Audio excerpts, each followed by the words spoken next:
ओम नमो भगवते वासुदेवा। भगवान श्री कृष्ण की जय हो। हे नारायण मेरे श्रोतागण, उनके माता पिता, उनके पति पत्नी, उनके बच्चों, उनकी बहू बेटियों, उनके बुजुर्गों की रक्षा करना। श्रीमद् भागवत महापुराण प्रथम खंड। वक्रतुंड महाकाया सूर्यकोटि संप्रभा निर्विघ्न कुरुदेव सर्वकार्येषु सर्वदा। गणपति भगवान की जय। गुरुर् ब्रह्मा गुरुर्विष्णु गुरुर्देव महेश्वरा गुरुर् साक्षात् परब्रह्म तस्मै श्री गुरुवे नमः। शंकर भगवान की जय। विष्णु भगवान की, ब्रह्मदेव भगवान की। या देवी सर्वतेषु शक्तिरूपेण संस्था नमस्तस्यै नमस्तस्यै नमस्तस्यै नमः। माँ दुर्गा की जय हो। कथा का पाठ 62। सलथदुक्कलम कबरीच विच्युता सनयाति वाम करेण वल्गुना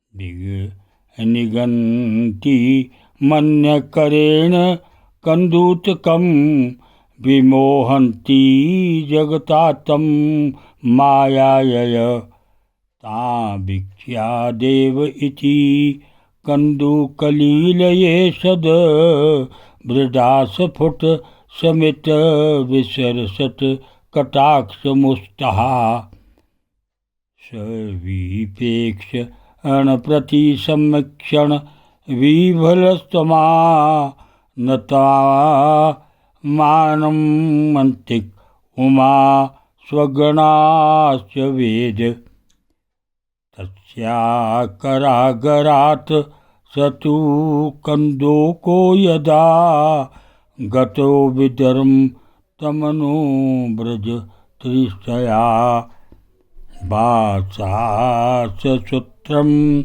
लघुमारुत ओयरद भवस्य देवस्य किलानुपच्यता एवं ता रुचारपंगी दर्शनीया मनोरमा दृष्टवा तस्यं मनश्चक्रे विसंजतया भव किल इतया प्रतविज्ञानस्त कृतसमर विहला भवान्यापि पचयन्तया गतिर्स्तपदं ययो सातमायन्तमालकोय विवस्त्रा व्रीडिता भृशं नीलयमाना वृक्षेषु हसन्ती नानं तिष्ठत तामन्नवगच्छत् भगवान् भवा प्रमुच्यतेन्द्रिया कामस्य च वशं नित्यः करेणुमिव युथपा सोऽनु व्रजन्ति वेगेन गृहीतवानिच्छति स्त्रियं केशबन्ध उपानीया बाहुभयां परश स्वजे।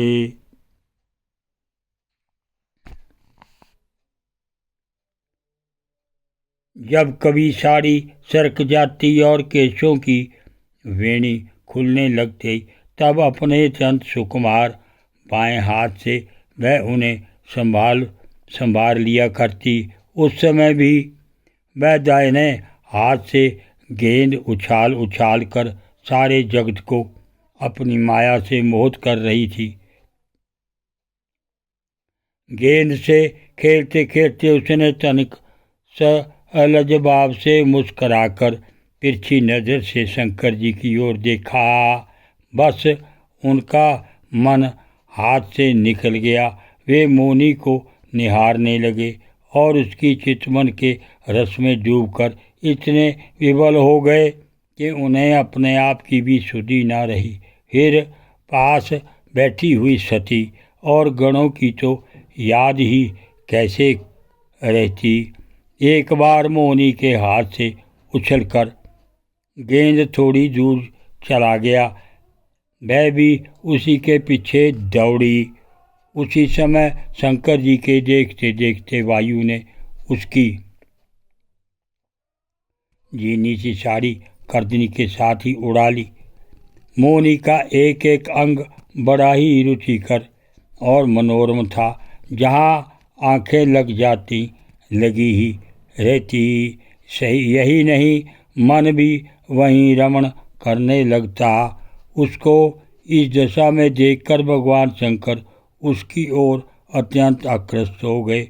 उन्होंने मोनी भी अपने प्रति आसक्त जान पड़ती थी।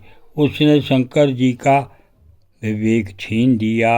वे उसके हाव भावों से कामातुर हो गए और भवानी के सामने ही लज्जा छोड़कर उसकी ओर चल पड़े। मोनी वस्त्रहीन तो पहले ही हो चुकी थी।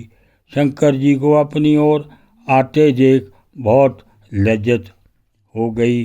वह एक वृक्ष से दूसरे वृक्ष की आड़ में जाकर छिप जाती और हंसने लगती, परंतु कहीं विहरती ना थी। भगवान शंकर की इंद्रियां अपने वश में नहीं रही, वे काम वश हो गए थे। अतः हथनी के पीछे हाथी की तरह उसके पीछे पीछे दौड़ने लगे। उन्होंने अत्यंत वेग से उसका पीछा करके पीछे से उसका जूड़ा पकड़ लिया और उसकी इच्छा ना होने पर भी उसे दोनों भुजाओं में भरकर हृदय से लगा लिया। ओम नमो भगवते वासुदेवाय।